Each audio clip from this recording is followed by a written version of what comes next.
పాపము యొక్క ఫలితాలు.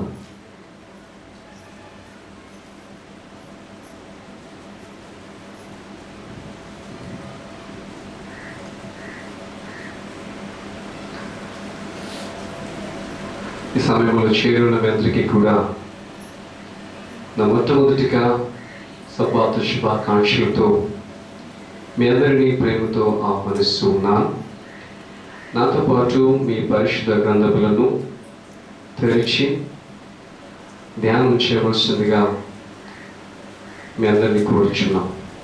ఈరోజు మనము ధ్యానం చేయబోయే అంశం ఏంటంటే పాపము యొక్క ఫలితాలు. Hallelujah, hallelujah. The results of sin. అంటే మనం ఏ పాపం అయితే చేశామో ఆ పాపానికి వచ్చే ఫలితాలు ఏమిటో మధ్యాహ్న కాల సమయంలో ధ్యానం చేయబోతున్నాం. ఏ విద్యార్థి అయినా తను రాసిన పరీక్షలకి రిజల్ట్స్ కోసం చూస్తూ ఉంటాడు, అంటే ఫలితాల కోసం చూస్తూ ఉంటాడు.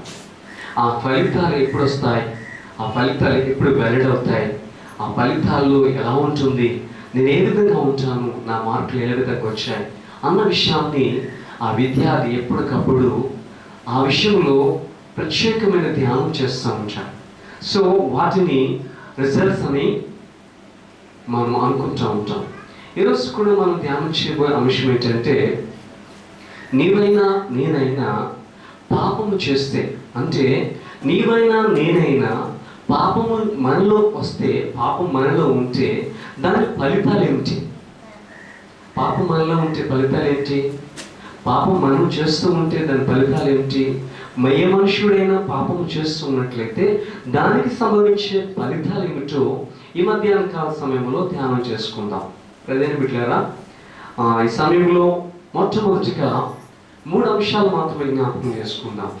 పాపము చేయటం వలన మనకొచ్చే ఫలితం ఏంటంటే భయము. ఏంటి? If you sin we get fear. అంటే మనం భయపడితే పాపము చేస్తామని అర్థం ఉంటుంది. ఎవరైతే పాపం చేస్తారో వారికి ఖచ్చితంగా భయము సంభవిస్తుంది. రెండవది ఏంటంటే పాపము వలన మనకి వచ్చే రెండవ ఫలితం ఏంటంటే మరణము. రెండవది ఏంటి? పాపం వలన మనకి వచ్చే ఫలితము మరణం. అంటే మనము ఎవరినైనా పాపం చేస్తే ఖచ్చితంగా పాపము చేయవారికి మరణము సంభవించాలి. మూడవది, పాపం వలన మనము అనగా ఎవరైతే పాపములో జీవిస్తారో వారు వేరు చేయబడతారు. ఎవరికి? యావైకిను మనకిని వేరుపాటు వస్తుంది, ఎడబాటు వస్తుంది, దూరం వస్తుంది. సో ఈ 3 అంశాల గురించి మనం ఈరోజు ధ్యానం చేయబోతున్నాం. మొట్టమొదటిగా ఆదికాండము 3వ అధ్యాయము 8వ వచనము నుండి 10వ వచనం, జెనసిస్ 3 chapter 8 to 10 verses అనే విషయాన్ని మన సమయంలో చూద్దాం. చూడండి ప్రియ సహోదరి సహోదరుడా, ఈ రోజున మన జ్ఞాపకం చేసుకోవాల్సిన అంశం ఏంటంటే పాపము చేయటం వలన ప్రతి మనిషికి కూడా భయం సంభవిస్తుంది. మొట్టమొదటిగా ఏదైనా తోటలో యావే చేత సృష్టింపబడిన ఆదాము హవ్వలు కూడా మొదట్లో చాలా సంతోషంగా జీవించేవారు. మొదట్లో ముఖాముఖిగా చూసేవారు. మొదట్లో ఆయనను సందర్శించారు, ఆయనతో మాట్లాడేవారు, ఆయనను కలుసుకుంటూ ఉండేవారు. కానీ ఎప్పుడైతే ఆయన వారితో చక్కటి జీవితాన్ని, చక్కటి బంధాన్ని కలిగి ఉన్నారో అప్పటి వరకు కూడా వారు చాలా చక్కగా ఉన్నారు. మనకు గమనించవలసిన విషయం ఏంటంటే ఆదికాండము 3వ అధ్యాయము 8వ నుండి 10వ వచనం వరకు మనం గమనించినట్లయితే ఇక్కడ ఆదామునకును అవ్వకు ఒక ప్రత్యేకమైన స్థితి వారికి కలిగింది. చూద్దాం. ఆదికాండము 3వ అధ్యాయము 8వ వచనం నుండి 10వ వచనం వరకు నేను చదువుతున్నాను. నాతో పాటు మీరందరూ కూడా గమనించవలసిందిగా కోరుచున్నాం. చల్లపు పూటను ఆదామును అతని భార్యయు తోటలో సంచరించుచున్న దేవుడైన యెహోవా స్వరమును విని, అంటే ప్రతిరోజు సాయంకాలమున ఆ యావే చేసే పని ఏమిటంటే ఆ ఏదోను తోటలో ఆయన స్వరూపములో నిష్టింపబడిన ఆ మనుషులను దర్శించడమే. ఏదైనా తోటలో ప్రతి సాయంకాలమున ఆ మనుషులైన ఆదామును అవ్వను దర్శించి వారితో మాట్లాడి వారితో కొంత సమయం గడపటము యావే యొక్క పని.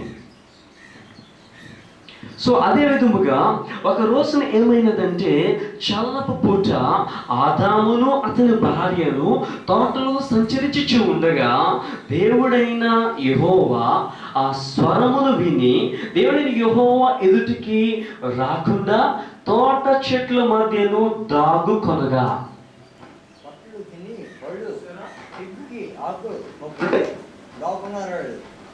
ఆ ఆదాము అవలు దాక్కునే పరిస్థితికి వచ్చారు. ఏ రోజు కూడా ఆయన వచ్చినప్పుడు ఆయనతో కలిసి ఆయన ముఖము ఎదుట నిలబడి కొంత సమయాన్ని గడుపుతున్న వారికి దాక్కునే పరిస్థితి వచ్చింది. ఎందుకు దాక్కునే పరిస్థితి వచ్చింది? ఎందుకు దాక్కుని ఉన్నారు అని అంటే ఇంకా మనం చూద్దాం. 9వ వచనములో మనం గమనించినట్లయితే దేవుడైన యెహోవా ఆదామును పిలిచి నీవు ఇక్కడ ఉన్నావనెను. అందుకతడు నేను తోటలో నీ స్వరమును విన్నప్పుడు దిగంబరిగా ఉంటుంది గనుక భయపడి దాక్కుంటుని. హల్లెలూయా. చూడండి, ఈ ఆదామునకు పాపము లేనప్పుడు తనలో భయము లేదట. ఈ అవ్వ పాపము చేయలేనప్పుడు భయపడలేదట. కానీ వారిలోనికి పాపము ఎప్పుడైతే ప్రవేశించిందో, ఆ పాపము వారి జీవితంలోనికి ఎప్పుడైతే వచ్చిందో వారిరువురికి ఏమొచ్చింది? భయము వచ్చింది. అందుకనే పాపము యొక్క ఫలము, పాపము యొక్క ప్రతిఫలం భయాన్ని కలిగిస్తుంది. పాపం యొక్క ప్రతిఫలాలు ఏమిటంటే, పాపం యొక్క ఫలితం ఏమిటంటే మనుషులకు భయము కలిగిస్తుంది. అందుకని మనం ఏం చేస్తుంటే ఈ పాపము మన జీవితంలోనికి రాకుండా జాగ్రత్త పడుతూ ఉంటాం. నిజముగా ఈ పాపము చేయలేనప్పుడు ఈ అవ్వ ఆదాములు కూడా సృష్టికర్త యావైతో చక్కగా జీవించేవారు.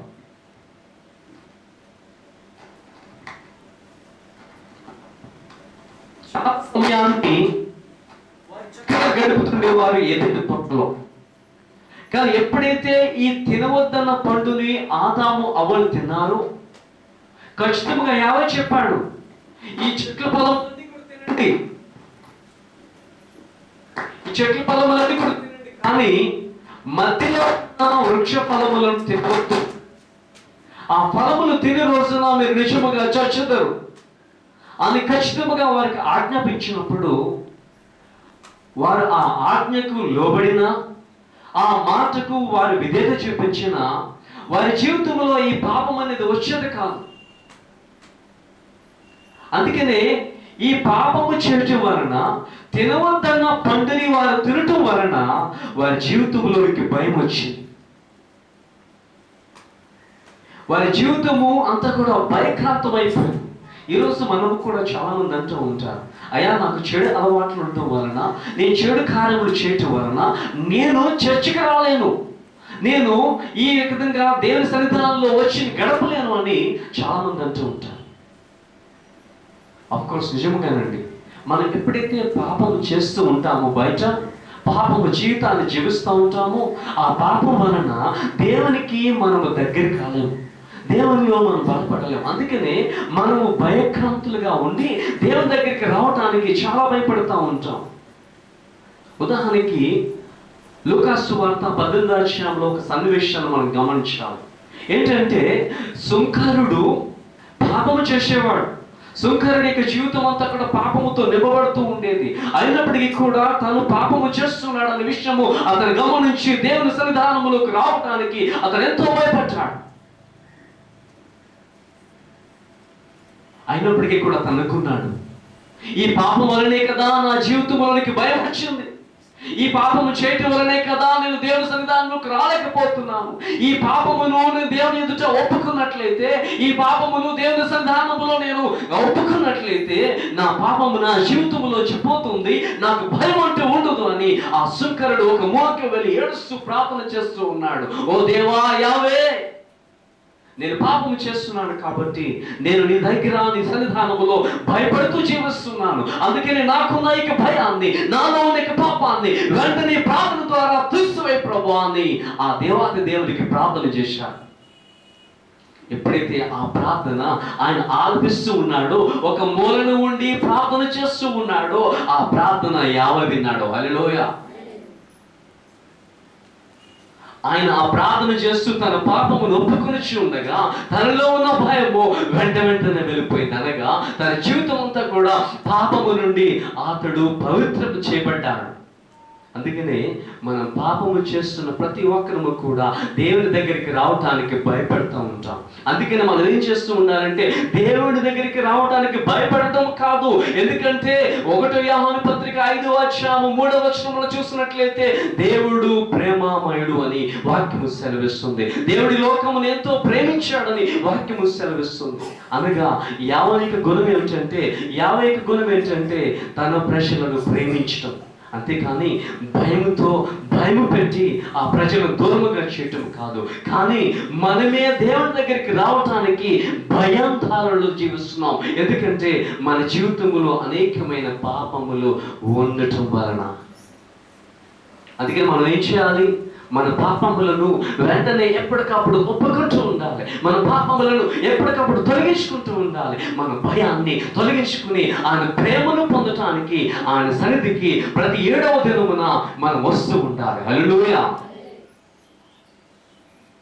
పాపం వలన భయము ప్రతి మనుషుడికి కూడా వస్తూ ఉంది. ఆ భయము లేకుండా చేసుకోవాలంటే మొట్టమొదటిగా మనం ఆ పాపాన్ని మన జీవితంలోంచి దూరముగా తీసివేయమని ఆ యావేకు ప్రార్థన చేస్తూ ఉండాలి. రెండో అంశం చూద్దాం. రెండో అంశం ఏంటి? పాపము యొక్క ఫలితం ఏంటి అనంటే, పాపము యొక్క ఫలితము మరణం అంట. ఏంటండి? పాపము చేసే ప్రతి మనుషుడికి కూడా మరణము సంభవించవలసిందే. మొట్టమొదటిగా ఆదాము అవ్వలు కూడా పాపము లేని వారిగా జీవించారు కాబట్టి వారికి మరణము లేదు. కానీ ఎప్పుడైతే వారికి పాపం వచ్చిందో, వారు ఎప్పుడైతే పాపం చేశారో, ఆ వారి పాపం వలన ఈ భూమి అంతా కూడా శపించబడింది. మనందరము చేసిన పాపం వలన ఈ భూమి అంతా కూడా శపించబడుతూ ప్రతి మనుషుడికి కూడా ఈ మరణము సంభవిస్తుంది. పాపం వలన ప్రతి మనుషుడికి కూడా మరణము ప్రాప్తిమవుతుంది. చూద్దాం ప్రియమైన బిడ్డలారా, అపోస్తలుల కార్యములు 5వ అధ్యాయము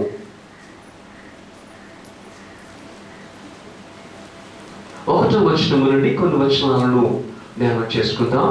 ఇక్కడ ఒక దంపతులు మనం చూస్తూ ఉన్నాం. ఎప్పుడైతే వారు పాపము చేయటానికి ఇష్టపడ్డారు, పాపము చేయటానికి వారు సంసిద్ధాన్ని చూపించారు, వెంటనే వారికి మరణం వచ్చింది. చూడండి, అపోస్తలుల కార్యములు 5వ అధ్యాయము 1వ వచనము నుండి, అననీయ అను ఒక మనుష్యుడు తన భార్య అయిన సపీరాతో ఏకమై,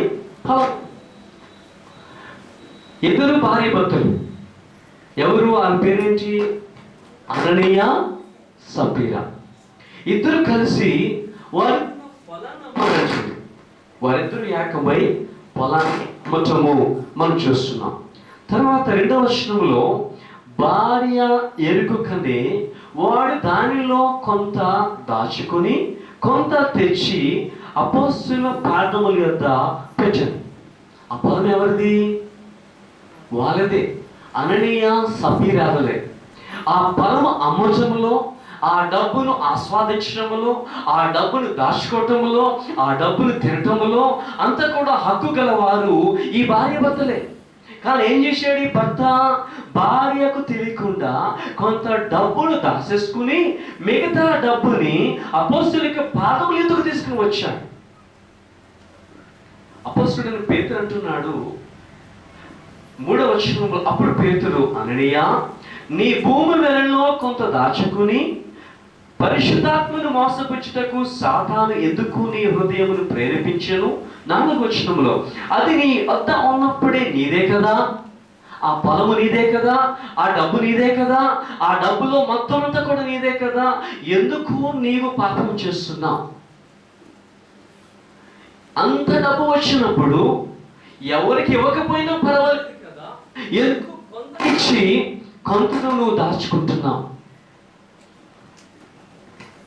కొంత డబ్బును నీ భార్య నువ్వు దాచేసుకుని ఎందుకు నువ్వు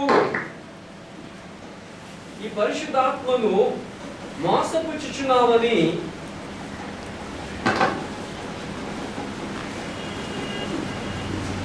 అపోస్తలుడైన పేతురు ఆ అననీయత చెప్తా ఉంటాడు. 4వ వచనము మనం గమనించినట్లయితే, అది నీ యొద్ద ఉన్నప్పుడే నీదే కదా, అది నీ పొలము, దాని నుండి అమ్మిన వచ్చిన డబ్బు నీదే కదా, ఎందుకు నీవు కొంత డబ్బును దాచేసుకుని డబ్బును నా దగ్గర తీసుకుని వచ్చావు అని అక్కడ అననీయతో ఆ పేతురు మాట్లాడడము మనం ప్రత్యేకంగా చూస్తున్నాం. తర్వాత నీవు మనుషులతో కాదు దేవునితోనే అబద్ధమాడితివని వారితో చెప్పాను. చూడండి, ఈ అననీయ చేసిన ఘోరం ఏమిటంటే కొంత డబ్బుని దాచేసుకున్నాడు. అంటే డబ్బుని దాచేసుకోవటం వలన తనకి అబద్ధమాడటం అనే పాపము తన జీవితానికి వచ్చింది. 9వ ఆజ్ఞ, ఇతరుల మీద అబద్ధ సాక్ష్యము పలకకూడదు. సో అబద్ధమాడటము దేవుని యొక్క ఆజ్ఞలలో ఒక ఆజ్ఞ. ఎవరైనా అబద్ధమాడినా వెంటనే మనము పాపము చేస్తున్న వారమని అర్థమవుతుంది.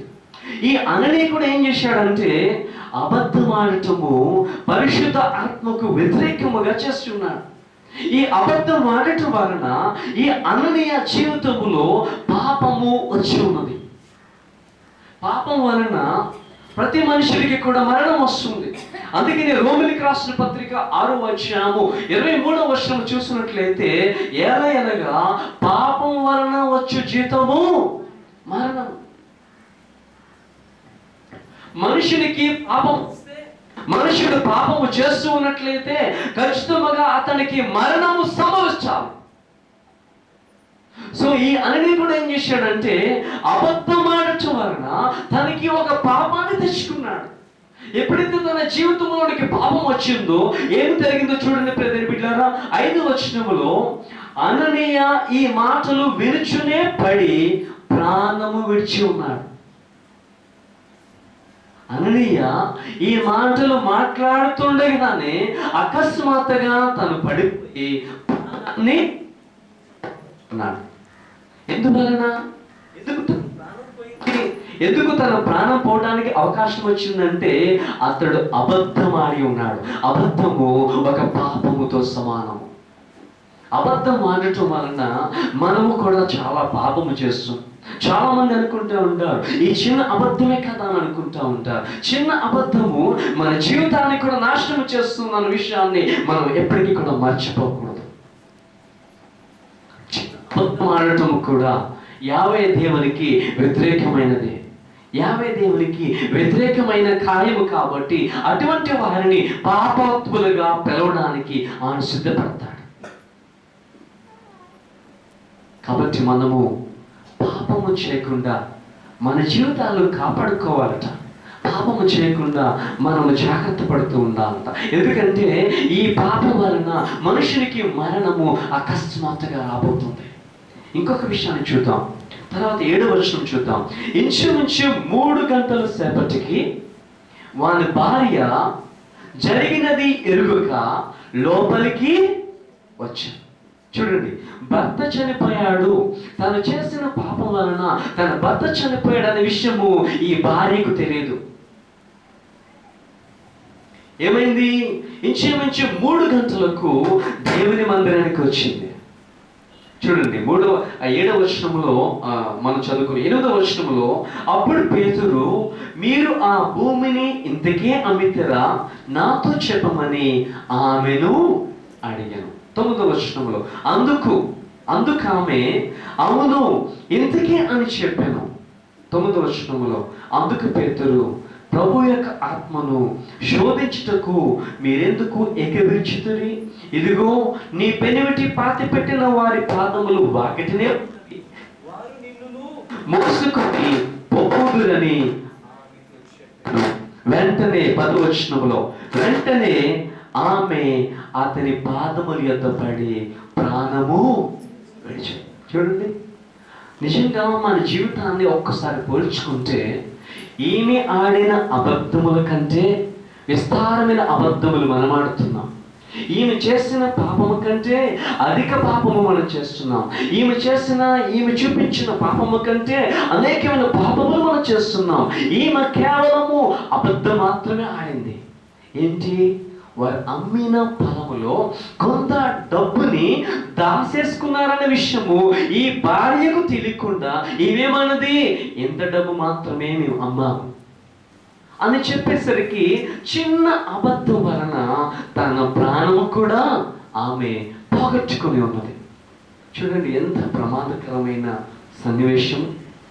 పాపం యొక్క ఫలితాలు ఎలా ఉంటాయి చూడండి.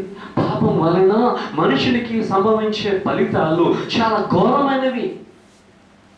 కాబట్టి మనం ఈ లోకంలో ఎటువంటి వారిగా ఉండాలంటే పాపము లేని బిడ్డలుగా జీవించాలి, పాపము లేని విశ్వాసులుగా జీవించాలి, పాపము లేని పరిశుద్ధులుగా జీవించాలి. ఎందుకంటే ఈ లోక రక్షకుడు ఈ లోకానికి రెండవసారి వచ్చేది పాపులు మాత్రము కాదు, పాపుల కోసము కాదు. ఎవరి కోసం వస్తున్నాడు?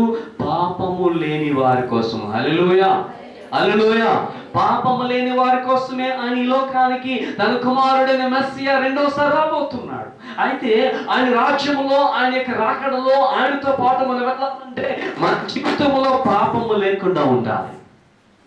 మనము పాపాన్ని ద్వేషించే వారిగా ఉండాలి, మన పాపాన్ని అసహించుకునే వారిగా ఉండాలి. ఎప్పుడైతే పాపమును అసహించుకుంటామో అప్పుడే మనము ఆ విధమైన జీవితము నుంచి, ఆ విధమైన ప్రమాదకరమైన సంఘటన నుంచి మనం దూరం కావటానికి అవకాశం దిగుతుంది. మూడవది ఏం చెప్పుకుందాం? పాపం వలన వచ్చే ఫలితాలలో 3 అంశాన్ని జ్ఞాపకం చేసుకుందాం. ఏంటిది? ఎడబాటు, వేరు చేయబడటం.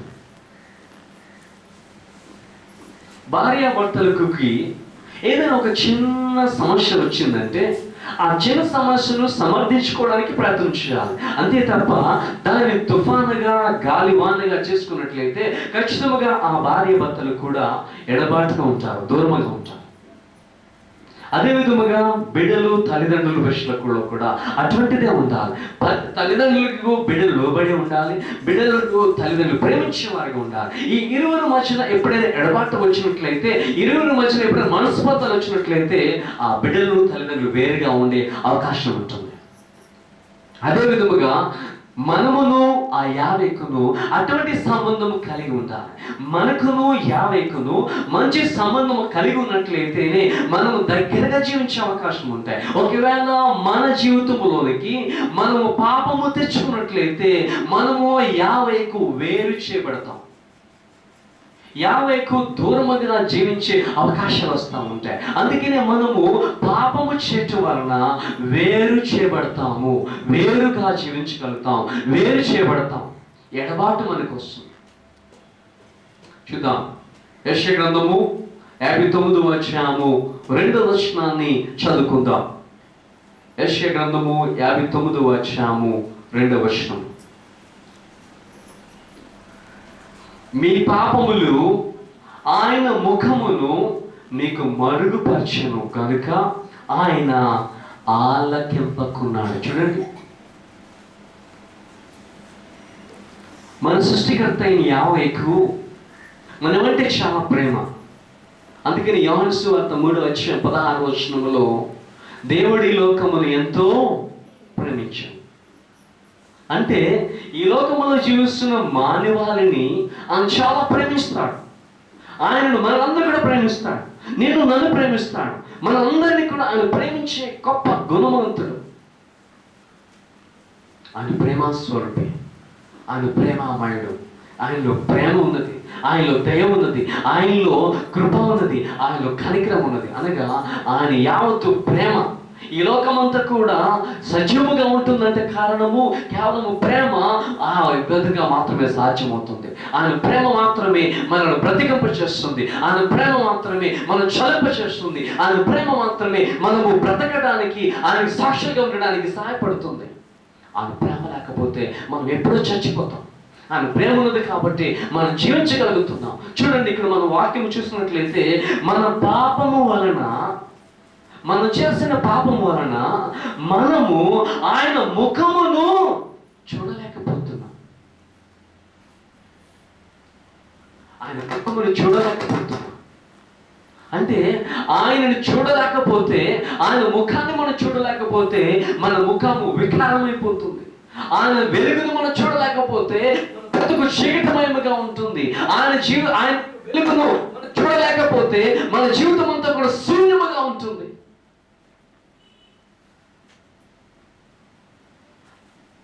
తర్వాత 1వ వచనములో 59వ అధ్యాయము 1వ వచనములో అక్కడి వాటిని చదువుకుందాం. మీ దోషములు మీకును మీ దేవునికి అడ్డముగా వచ్చాయి. అంటే మన పాపములు ఎలా ఉన్నాయంటే దేవుని ముఖాన్ని చూడకుండా అడ్డుగా నిలబడిపోతున్నాయి. ఆయన యొక్క ముఖాన్ని చూడలేక మన పాపములు నిలబడిపోయి ఆయన వెలుగు చూడలేకుండా చేస్తున్నాయి. అందుకని ఈ పాపం వలన మనము ఆ యావైకు వేరు చేయబడుతున్నాం. మన పాపం వలన ఆ యావైకు దూరముగా జీవిస్తున్నాం.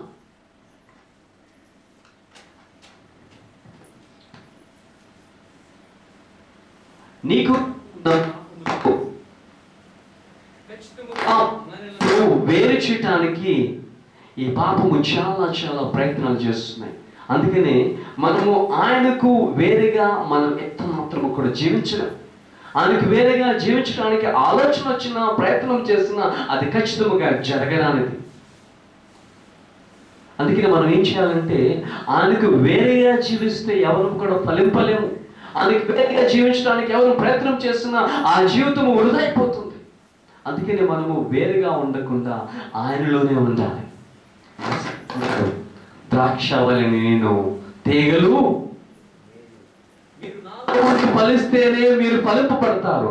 నాకు వేరుగా ఉండి మీరు ఫలించలేరు. యోహాను సువార్త 8వ అధ్యాయంలో మనం ఇష్టం.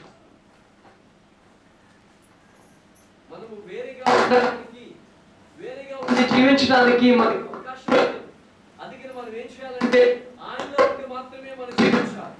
ఆయనలో ఉండి మాత్రమే మనం ఫలించాలి. ఆయనలో ఉండి మాత్రమే మన బ్రతుకు జీవితం కొనసాగించుకోవాలి. ఆయనలో ఉంటేనే మన బ్రతుకును మన అందరూ కూడా సఫలీకృతం చేసుకోగలుగుతాం.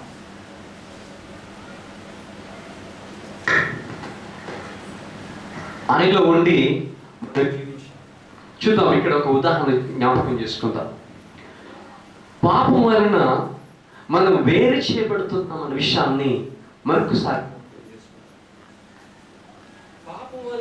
మన జీవితాన్ని వేరే చేసేసుకుంటున్నాము, సపరేట్ చేయబడుతున్నాం. ఉదాహరణకి ఆదికాండము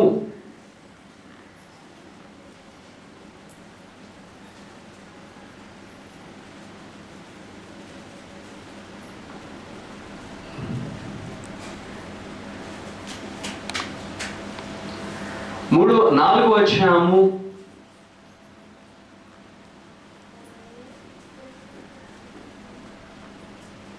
8వ వచనము నుండి 10వ వచనాన్ని ధ్యానం చేద్దాం. ఆదికాండము 4వ అధ్యాయము 8వ వచనం నుండి కొన్ని విషయాలను మనం జ్ఞాపకం తెచ్చుకుందాం. కయ్యోను తన తమ్ముడైన హేబేలుతో మాట్లాడాడు. వారు పొలంలో ఉన్నప్పుడు కయ్యోను తమ్ముడైన హేబేలు మీద పడి అతను చంపాను. చూడండి, ఈ యావే దేవునికి బలి అర్పణ చేయడానికి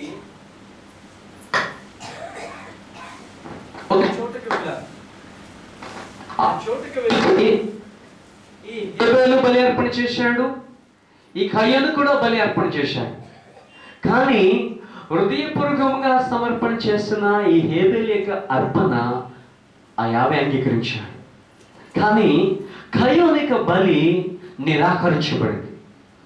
కాబట్టి కయ్యోనికి హేబేలైన తమ్ముడి మీద ద్వేషము, పగ సంభవించింది. అందుకని ఏం చేశాడంటే ఆ హేబేలు పొలములో ఉన్నప్పుడు వెంటనే ఆ హేబేలు ఎద్దుకు వెళ్ళి ఆ కయ్యోను హేబేలుని చంపేశాడు.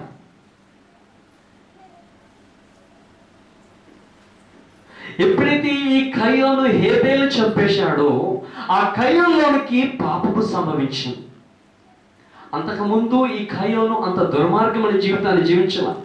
అంతకుముందు ఈ కయ్యోనులో పాప ఆలోచన రాలేదు. అంతకుముందు ఈ కయ్యోను హేబేలు ఎంతగానో ప్రేమించాడు.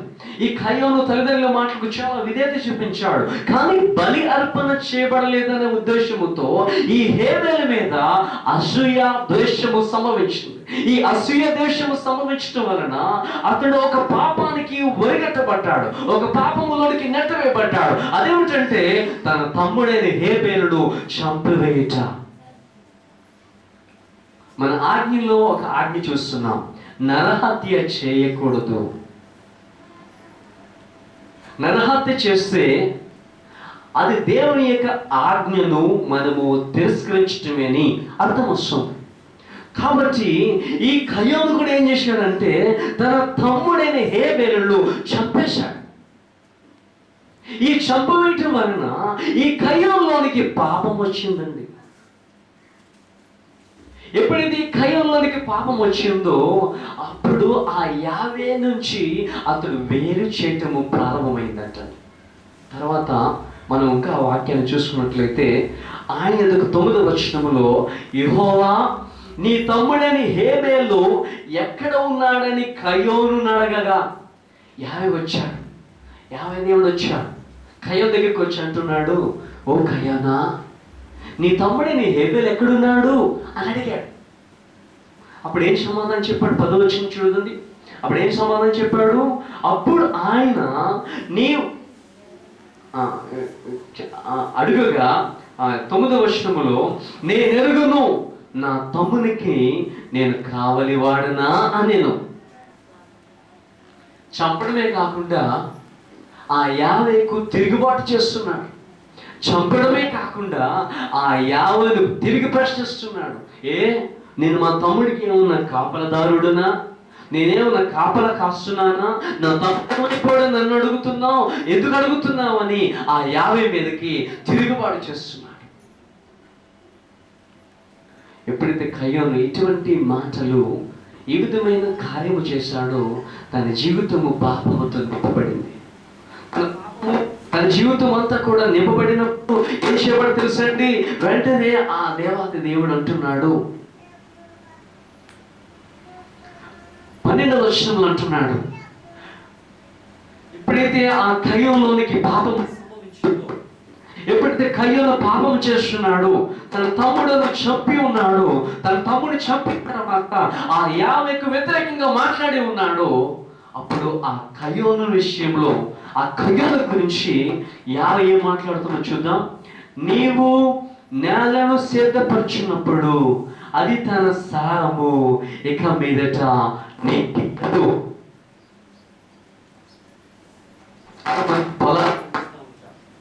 చాలా మంది పంటలు పండిస్తూ ఉంటారు. చాలా మంది పంటలు పండిస్తూ ఆ పంటలు సరిగా పండగ, ఆ పంటల్లో పొలము సరిగా విత్తనాలిక ఆ పంట గురించి చాలా మంది నష్టపోయి ఆత్మహత్యలు కూడా చేసుకుంటున్నారు. కానీ ఒకట పత్రం అవసరం అండి. యావే ఆ కయ్యోను ఏ విధంగా శపించాడంటే, నీవు నీ పొలాన్ని సేద్యం చేసుకుంటావు, నీ పొలాన్ని దున్నుతావు, నీ పొలాన్ని నీరు పెడతావు, నీ పొలానికి సంస్థాన్ని ఇస్తావు, నీ పొలములో విత్తనాలు చల్లుతావు, నీ పొలము విత్తనాలు మొక్కలు అవుతాయి, ఆ మొక్కలు మరి ఇంకా ఫలాలు ఇస్తారు. కానీ అవి నీకు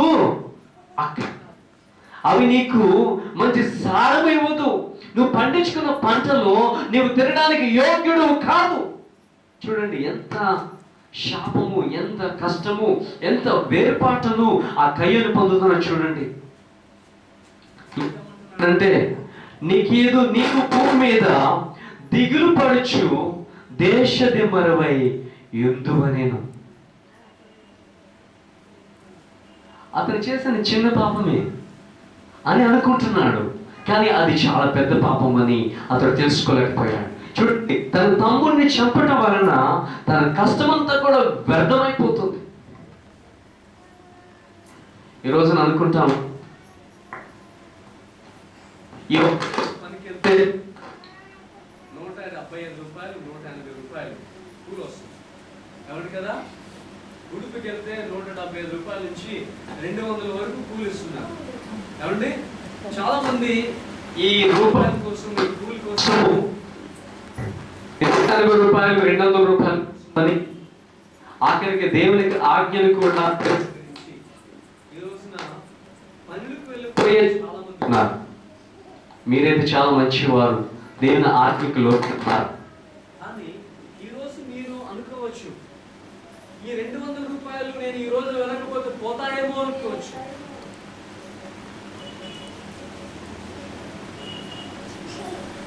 భవిష్యత్తు ఆయన మాట్లాడుతున్నాడు, ఈ వెండి నాది, ఈ బంగారము, ఈ భూమిలో ఉన్న ప్రతి ధనధాన్యాలు కూడా ఆయనదే. ఆయన బిడ్డలకు ఆయన సమర్పించడానికి ఎల్లవేళ సిద్ధంగా ఉన్నాడు. ఈ ఒక్క రోజున మనము జాగ్రత్తగా పనికి వెళ్ళకుండా నమ్మకముగా దేవుని సన్నిధానములో మనము ఈ రోజు ధ్యానం చేస్తున్న ధ్యానములు మనకి రాబోయే వారమంతా కూడా ఎంతో దేవునిగా ఉంటాయి. సో అదే విధముగా ఎప్పుడైతే ఇతనిలో పాపం వచ్చిందో అతను సేద్యం చేసుకునే పంట కూడా మరి సారము వెదజరలేదట. తర్వాత కూడా ఏంటంటే, నీవు దిగులు పడుచు దేశ దిమ్మరవై యుందువనెను. అందుకు కయ్యోను, నా దోష శిక్ష నేను భరింపలేనంత గొప్పది.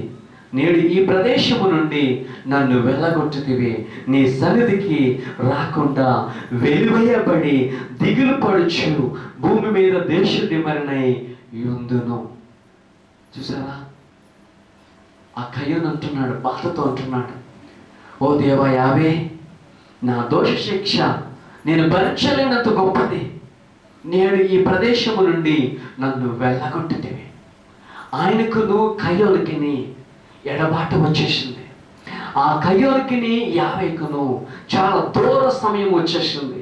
చూడండి, ఇంకా చూసినట్లయితే, నన్ను వెళ్ళగొట్టుతివి, నీ సన్నిధిని రాకుండా వెలివేయబడి తిని. ప్రతి మనిషిలో కూడా పాపము సంభవించినట్లయితే ఈ కయ్యోనికి వచ్చిన పరిస్థితి మనకి కూడా రాబోతుంది.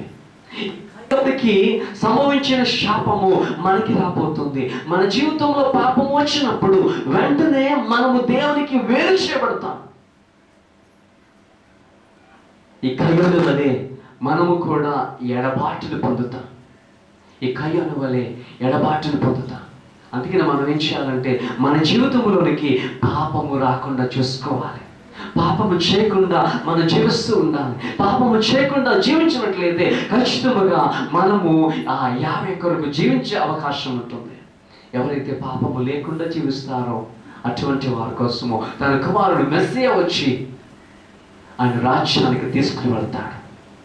ఎవరమైనా ఇక్కడున్న వారు ఎవరమైనా, ఈ మైక్ ద్వారా ఎవరైనా వింటున్న వారు ఎవరైనా ఉన్నట్లయితే వారు గమనించవలసింది ఏంటంటే, మన జీవితంలోనికి పాపము రాకూడదు. పాపము చేయకుండా జీవించాలి. ఒకవేళ పాపం వస్తే మనకి భయం వస్తుంది. ఒకవేళ పాపము చేస్తే మరణం వస్తుంది. ఒకవేళ పాపము చేస్తూ ఉన్నట్లయితే మనము ఆ 50కు వేరుగా జీవిస్తాం. 50కి వేరుగా జీవిస్తే నేను కూడా శూన్యమే. వేరుగా జీవించేవాడు ఎవడు కూడా ఈ లోకములో బ్రతకలేడు. వేరుగా జీవిస్తుండడానికి అవకాశము ఎవరైనా కల్పించుకోవాలనుకున్నట్లయితే వారు ఒట్టి శూన్యమైన జీవితాన్ని జీవిస్తారు. అందుకనే పాపం మనలోనికి రాకుండా, పాపము చేయకుండా మనం జాగ్రత్తగా జీవించినట్లయితే ఆ యావేకు మంచి బిడ్డలుగా, ఆ మెస్సియకు మంచి సాక్షులుగా జీవించే అవకాశము నీకు నాకు కూడా ఆ దేవాతి దేవుడు కలుగజేస్తాడు.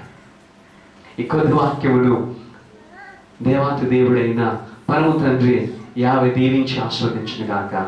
ఆమేన్.